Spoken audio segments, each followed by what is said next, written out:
Okay, I'm speaking with Rob England, an IT service management professional for a long time, and a man who has an online alter ego of the IT Skeptic, which is extremely well followed all around the world. Rob presented a keynote speech at LEADit 2012 entitled "What Governance Isn't."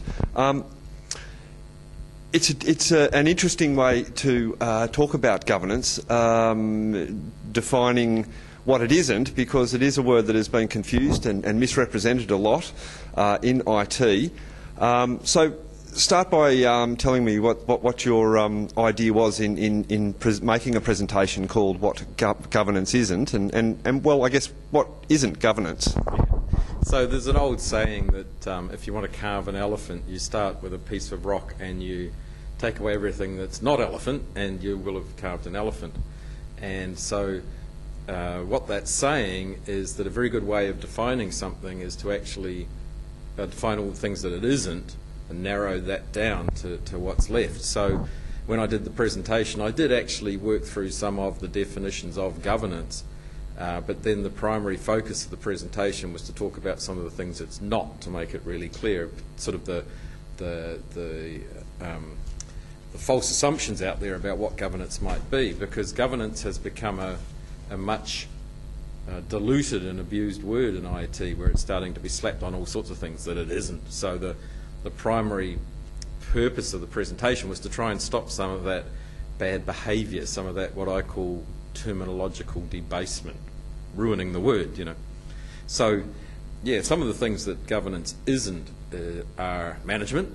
So people keep talking about the things that managers do and even the executive do as governance, whereas governance is done by governors, and the governors are the people who provide the directives to the organisation about its primary goals and primary behaviours that they expect, and the governors are the people who appoint the executive and the management to actually do the doing. So governors don't do, whereas managers do. So that was sort of the primary thrust of the presentation, was to try and peel apart governance and management, and to talk about something that I call governance fulfillment. It's not my term, but I don't remember where I got it from, which is sort of the layer in between that managers do and we do in our jobs in order to fulfill the requirements of the governors. But it's not governance, it's governance fulfillment. So ISO 38500, which is the standard for corporate governance of IT, but really it's a standard for governance of anything actually when you read it, talks about the primary governance model being to direct, monitor and evaluate.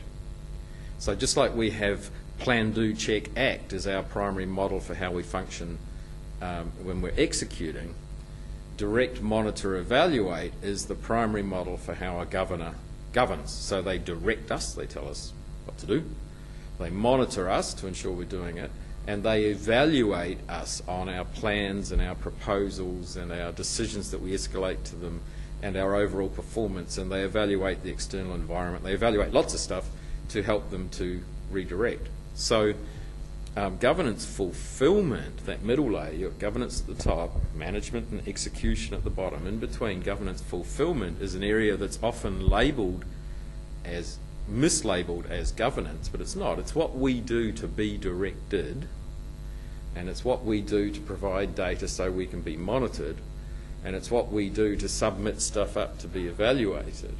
So it's this fulfillment layer. So I talked about that a lot in the presentation too, to try and, in people's heads, peel out what the governors really do at the govern layer and what we do at the governance fulfillment layer, and to try and get people to stop calling governance fulfillment governance. Okay, some of the things that I found very interesting that you said governance is not. You said it is not management, it is not strategy, it is not portfolio, it is not financial control, it is not optimisation, and that all these things are what you call management rather than governance. could you elaborate a bit on that? Because I think a lot of people would consider that governance to be, you know, strategy and particularly financial control and stuff like that. So why is governance not management, strategy, portfolio, financial control and optimisation? Well, taking that financial control and audit too, I mean, a lot of people think audit is governance. That's that fulfilment layer, particularly around policy enforcement. So the governors create the very highest levels of policy, and they create the very highest levels of strategy to talk to that thing. So they do the wireframe or the skeleton policy and strategy. They say at the highest levels, these are our goals, and this is how we're going to behave. And this is broadly our strategy. We're going to grow the company, or we're going to have an acquisition or something like that. But it's the managers who flesh that out and who fulfill it, that governance fulfillment thing. So financial control is all about fulfilling the directives of the governors, which are keep clean books, be profitable, don't overspend, right? That's the directive. It's management's job to actually execute on that, ensure that we keep clean books, be profitable, don't overspend, whatever the directives are of the governors. So the whole financial function of the organisation is a management function to fulfil the expectations of the governors. Governors don't do. So all this doing stuff is not governance. So that's the financial and the audit side too. So the auditors are the agents of the governors for that monitoring function. The auditors provide monitoring information to the governors. People think audit is this governance function. It's not. They're the instrument of the governors feeding into their monitoring. Perhaps the most contentious one in there is the strategy one, because people say, well, you know, governors are about strategy. And they are, but it's kind of like this big pyramid where the tip of it is up in the governance layer, but the bulk of it is down in the management layer. So as I say, the governors say, you know, the ship needs to be over there in 3 weeks, and so that's the broad strategy as we're going there. But how we execute on that and the details of the strategy, that we're going to sail this way and that way, and how we're going to achieve that is a management function. Okay, one of the other things that I thought was very interesting that you said that business has failed IT like a bad parent.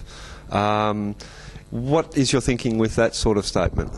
Well, I did a paper on that a while ago that got lots of debate, because I feel that IT gets all the blame for misbehaving as an organisational unit, for not aligning with the business, not understanding the business, not talking the right language. And a lot of that's very reminiscent of the issues we have as parents with teenagers, you know, not using the right language, not aligning with our expectations, blah, blah, blah, blah. And I can see an analogy there, and you can't put all the blame on the teenagers, just like the organisation can't put all the blame on the IT department. It's a two-way thing, right? So if the organisation has failed to provide the proper guidance to IT over the years, and has allowed IT to go off and write ISSPs that have no relevance to the rest of the organisation, has allowed IT to be ignorant of what the broader strategies of the organisation are, and hasn't imposed any discipline on IT to slap them around a bit when they went off and spent $5 million on technology that nobody needed and so on. You know, then some of the blame rests on both sides of that, and IT kind of reminds me of a teenager with spiky hair and, you know, piercings all over their face who just goes, you know what, you know. It's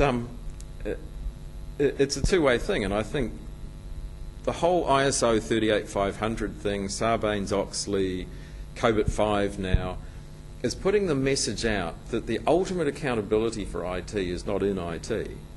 You can't fire the CIO, well, you can, but I mean, the accountability doesn't stop with the CIO. The accountability rests with the board. And so if IT is dysfunctional, the ultimate blame for that is the overall organisations, and the organisation has to step up to its responsibilities to provide proper guidance to IT to keep it part of the organisation. So that's what I mean about the business failing IT like a bad parent. You know, I think that IT's been allowed to become very naughty over the last couple of decades, you know. Okay. Now, you also made another presentation during the LEADit 2012 program, something that you described as standard plus case. Can you tell us a bit about your thinking in that area and why you think it's very relevant to IT service management in this era of great change and etc.? Absolutely. So it's not often that the IT Skeptic gets all fizzy and hyped about something, but I'm quite excited about standard plus case. I think it is going to make quite a difference to how we respond to stuff in IT. So it's anything to do with responding to tickets, incidents and changes and requests, but also problems, events, event management, anywhere where there's a response. What it talks about is that a lot of our thinking in service management is all based on the idea of predefined process. So standardized models for how we do stuff. And if we get a request from a user and we go and look in our library of how to do things, we go, oh, that's a standard, I know how to do that, I'll do it. Then there's lots of guidance around how to design that stuff, implement that stuff, measure and improve that stuff in current service management thinking. But the reality is that half the stuff we get, when it pops up, we go, I don't know how to do that. There's no standard process for me. I've never seen that before. Yeah, exactly, right? So, you know, and people talk about 40% of their requests being non-standard requests or 60% of their requests being non-standard requests or incidents, you know, that there's not immediately a resolution for the incident. So our current bodies of knowledge, like ITIL, there's just a box that says resolve it, you know, and there's a bit of guidance about how you get level 1, 2, 3 working together and you transfer these things around and find words about collaborating and things. There is some guidance there, but it's kind of just this fuzzy cloud. And so what I learnt not long ago is that there's this whole body of knowledge outside of IT called case management, and social workers and lawyers and coppers and the health industry. If you say to them case management, they know what you mean, and they think of it like we think of service management. It's this whole body of knowledge around how you do stuff. And case management is for situations that are unknown, unpredictable. Each case is unique, and each case, there's no process. You don't even know where you're going to end up, right? The goal can change during the case. And so a case is about moving between a series of states. And at each state, you have to sit down and say, what are our options for action at this state?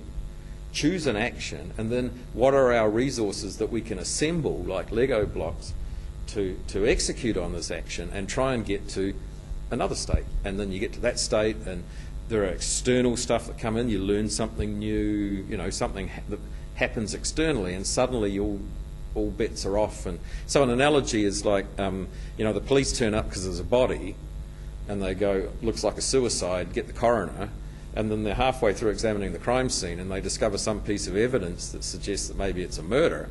So suddenly, you know, the whole goal has changed now. Instead of the goal is, you know, get this sorted out and get an autopsy done, the whole goal now is find the killer.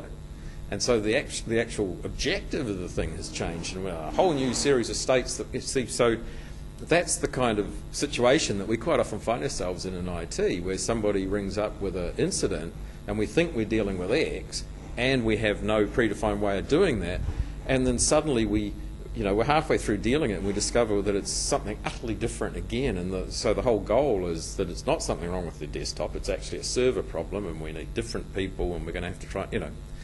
And so case management's a really good fit for about half of the stuff that we do, that currently we do case management, but we do it without being aware of doing it. We do it ad hoc, we do it informally.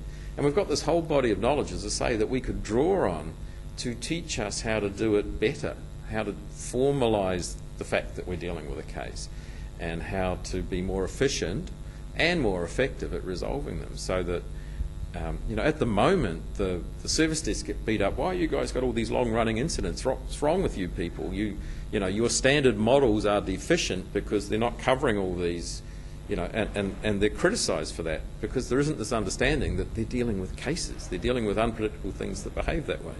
And if we can get better at dealing with cases, then hopefully we can get better at resolving those things more quickly. But also we can understand the times when we're dealing with standard situations and the times when we're dealing with case, and we can measure them differently too. So it has a lot of potential for greatly, not replacing our existing theory. It's not saying ITIL's wrong. It's not saying that the way we approach standard stuff is wrong. It's expanding and elaborating on that and clarifying that to say, and, so standard plus case, and there's all this other stuff, which is case stuff. So I think it's big. It's early days, and I'm examining the thinking, and I'm bouncing thinking off a lot of people at these conferences and internationally through my networks, and I have a page on the blog about it where I'm assembling everything I learn. I think it's big, and the more I explore it, the more convinced I am that I think it's really, really something important and new for ITSM. Fascinating thought leadership on service management, and it's something we've come to expect from the IT Skeptic. Last year you introduced a framework which you called TIPO. Can you give us a bit of an update on how that has progressed in the last 12 months and whether it's gathering legs and where it might be going in the future? Yeah, TIPO, this a relaxed approach to service improvement. It was sort of a pragmatic way of dealing with the fact that we can't get improvement done as projects. It's just too overwhelming, and we have to just try and do something expedient as part of business as usual, but still get some formality around that. It's a bit frustrating, actually. It hasn't. There's a lot of people tire kicking. There's a lot of people really interested, really wanting to have a look. There's about 30-something organisations, 50-something people, all going, yeah, that sounds great, let me have a look. But there's not a lot of people saying, I've got the time, I've got the commitment, I've got a bit of money, I'm going to do this. And I've really struggled both in my consulting practice with people engaging me, but when the rubber actually came to hit the road, we're kind of busy right now, we're too busy to improve. The old thing about, we're so busy fighting fires, we're not interested in a sprinkler system at the moment, So there's been, in my own consulting practice, there's been that. And internationally with the people that have got beta copy. If you've got a beta copy out there, do something with it, right? Because they've got copies of it, but, as I say, I think it reflects the current economy and the fact that improvement just, the urgent always overwhelms the important, and improvement kind of gets lost down the list somewhere. But yeah, I had high hopes for TIPO, but it's one of those things that just people struggle, especially in hard times, to really engage and commit and say we're going to have an improvement program. So it's still there. Interest is growing, the body of knowledge is growing, but I've kind of said I'm not going to commit too much more of my time and resource to this thing until I get more feedback from the field, from people who are saying it's good, it's bad, it needs this, and start to engage with it more. And that's really where it's sitting at the moment. It's been sitting for 6 months in idle, really, waiting for somebody. I want 2 or 3 organisations that I'm not involved in to pick up what I've created already and try it without me around, so that they're actually testing what I've written, not what I'm saying. And they'll have my help, but I want the documentation tested to say, is it sufficient and is it good? Okay, look, there's been a bit of discussion that I've come across during the course of this event that sort of IT service management has taken, or service improvement projects have taken a bit of a backseat to technology projects over the last sort of 12 to 18 months as organisations struggle to deal with new technology such as the cloud and BYO device and social media and things like that service management has slipped off the agenda a bit. Do you believe that? Are you seeing any of that? And I like to liken it to a pendulum where we're swinging from control to chaos and you know, I guess over the last 5 years we've had pretty good control, but with these new technologies, the pendulum is swinging back towards chaos, where suddenly service management will become extremely relevant again. So basically, what are your thoughts on whether service management's I mean, it's always relevant, but it's focus from IT organisations. Do you think that's slipping at all? Yeah, I certainly find that in my experience in little old New Zealand, and I don't doubt that it's like that around the world. There's a bit of a disillusionment. You know, everyone thought ITIL was the magic bullet that was going to solve all their problems, and they just had to buy an ITIL and you know, all their problems would be solved. So there's a big backlash against ITIL worldwide. There's hysterical backlash, just like there was hysterical hype 5 years ago, 3 years ago. So we're seeing that pendulum for sure, where a lot of people are going, oh, we tried ITIL, it doesn't work, or ITIL, you know, rubbishing it, and so by inference, rubbishing service management as a whole. And the anti-process people are gaining a lot of traction, and there's a lot of backlash. Plus, there's all these new technologies, so that people are, as you say, plunging into technology. I think it's ironic that, you know, that we do lose, to talk to your point, you know, that we're losing focus on service management just when we probably need it more than ever, because we are losing control of the centre. We're losing control of our production environments. They're slipping out of our hands into uncontrolled desktops with BYOD, into uncontrolled development environments with Agile, into uncontrolled production environments with the anti-process cowboys starting to be able to kick ITIL out the door. All these things are, and cloud, you know, there's a whole crowd of people who say, oh, well, now we've got cloud, we don't need to worry about this stuff. We're outsourcing all those concerns, which is just insane. So, yeah, I think it's ironic that these new technologies are drawing our attention away from management and process and governance, just when they're probably more important than they've ever been in IT. It's kind of sad, but I think, as you say, it's a pendulum. People will get burned, and they'll suddenly realise they should have had a stronger governance structure in place before they outsourced all this stuff to the cloud, and they'll suddenly realise that the Agilistas have completely screwed their production data, and, you know, there'll be enough night capitals and other stories like that to bring the pendulum back again, I'm sure. Thank you very much for your time, Rob. It's always a